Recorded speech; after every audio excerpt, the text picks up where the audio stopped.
You just finished a crashing wave painting, but something feels off. The truth? It's not your skill, it's your method.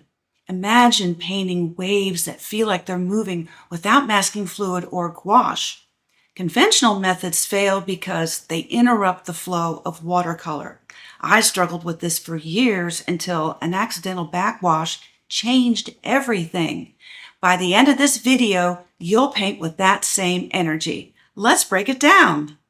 Using the overlay strategy, we're going to use watercolor properties to push pigment out of the way. The setup is to lay down paint on the paper quickly so we can use that water overlay. But first, mix up plenty of cobalt blue. You'll need this puddle of paint to be big enough to get you through the sky and at least half the ocean water. You might be tempted to paint right down to the horizon, but actually we're going to avoid that line entirely. The reason why is to prevent the dreaded horizon bleed. Once you touch that line, your sky and ocean will merge, pulling the ocean color into the sky, forming feathers and tornadoes. Not what we want.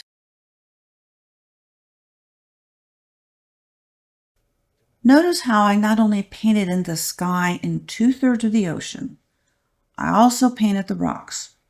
Well, why did I do that? Think about the water as it crashes onto the rocks. It splashes and splatters, and we want some of that spray to look like it's over the rocks. Now, I know you're thinking, Peggy, those rocks look like a flat block of color. You're right. But here's the thing. We aren't worrying about detail yet. Once you see it, you can't unsee it. Adding cobalt blue into the wet rock color creates a shadow blend that suggests form without you having to paint every single crack. Now that the rocks are blocked in, we're ready to go for it and tackle the wave itself. Now, don't hesitate. This is the moment that determines if your painting has energy or if it's just a flat seascape. We're going to execute a move that feels a bit risky, but is actually the key to the whole piece, the skyscraper wave. Now, the mistake that most creators make here is to try to draw in the splash with a small brush using negative painting. Never, ever use slow, calculated strokes for painting the splash. If you do, the wave will look static, like a piece of frozen plastic rather than, crashing ocean. Instead, we're going to flood this section with water. And be sure to help it along.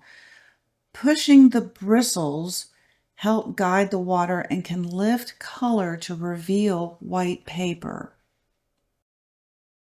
Well, you're probably thinking that we're going to ruin the sky, but watch this.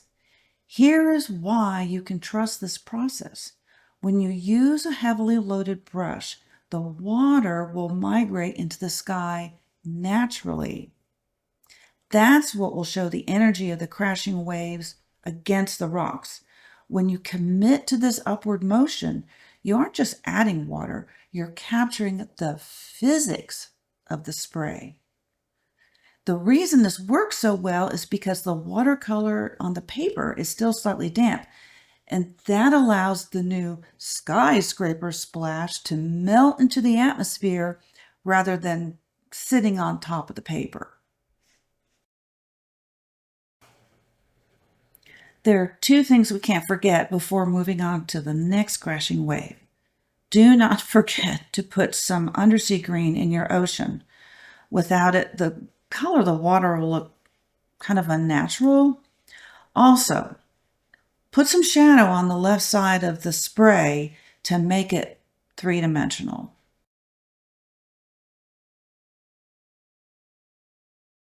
See what a difference the plain water makes. We've got before and after. This sets us up into the tube roll, that shiny, translucent part of the wave where it's starting to tumble and crash. I'm brushing in some curved lines, wet on dry, for the tube roll with a gray-green color, and some brush strokes of that same gray-green below where the spray will be.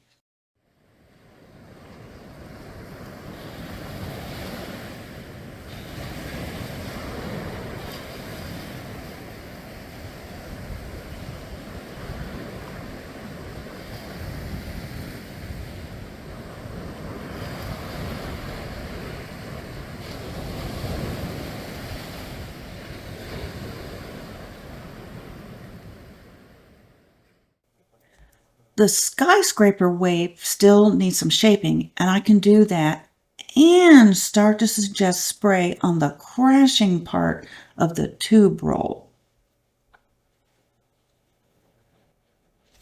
To keep these sections of waves connected, I'm actually switching to the large cresting wave on the right before finishing the tube roll.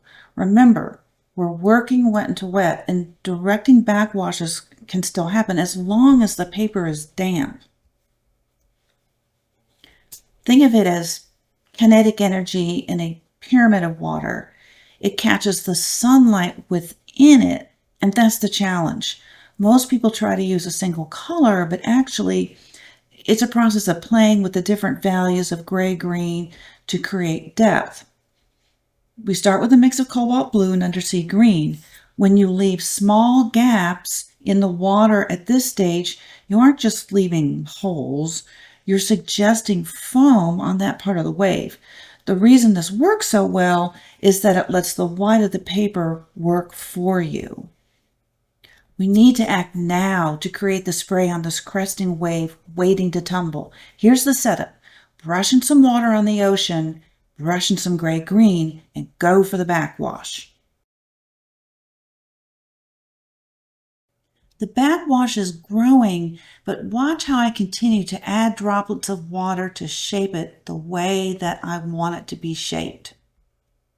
You can actually see the water moving the pigment around on the paper. Now we need to emphasize the movement of the spray from the tube roll. By lifting color while the paper is still damp, you create the soft, blurred feel of spray. Take note and make it a permanent part of your artistic toolkit, because this turns a flat shape into a three-dimensional crashing wave. Now here is something you might miss.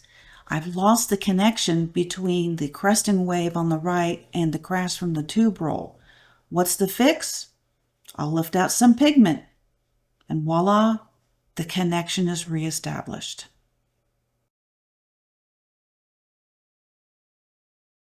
We've captured the power of the skyscraper wave and the tube roll, but that's not the end of the energetic waves. Actually, the most realistic ocean scenes happen in the transition where the energy of the first wave hasn't quite given up.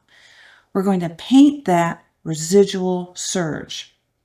Now, the trap at this stage is trying to paint this dying wave with a solid line. Stop thinking of this as a second wave, thinking of it as another backwash. If you paint it too neatly, you'll kill the energy we just built. Instead, we need another backwash to show the dying energy on the page. See these two lines I just painted? You're probably thinking I just did what I said not to do.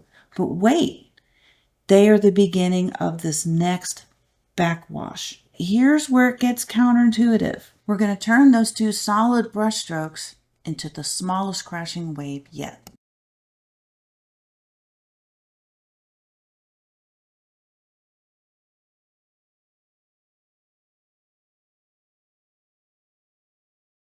What's more, we can pull the color on the bottom of that residual wave to depict the foam floating on the shallow wave rolling ashore.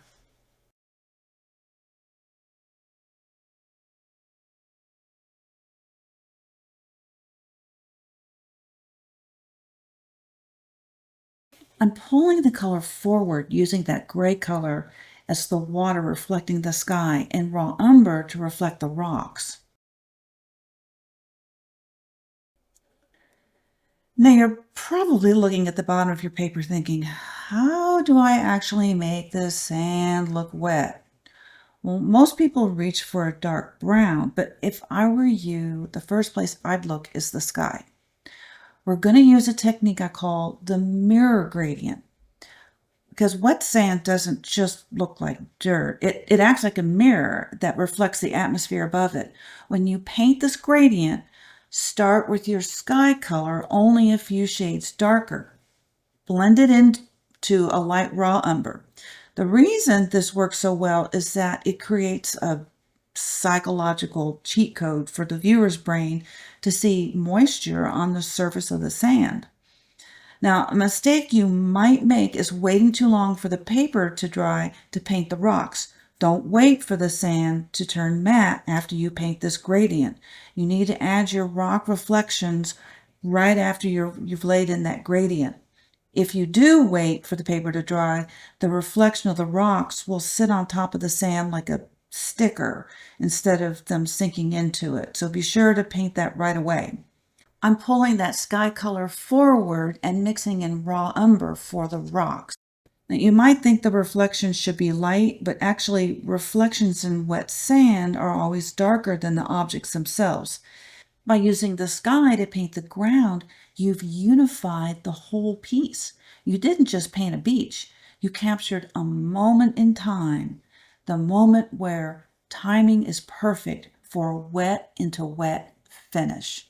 If you enjoyed this painting and you would like to see more in real time and videos that aren't on YouTube, check out my school community, Painting with Peggy. The link is in the description below. This completes our skyscraper wave, but if skies and clouds are still a challenge, check out this video.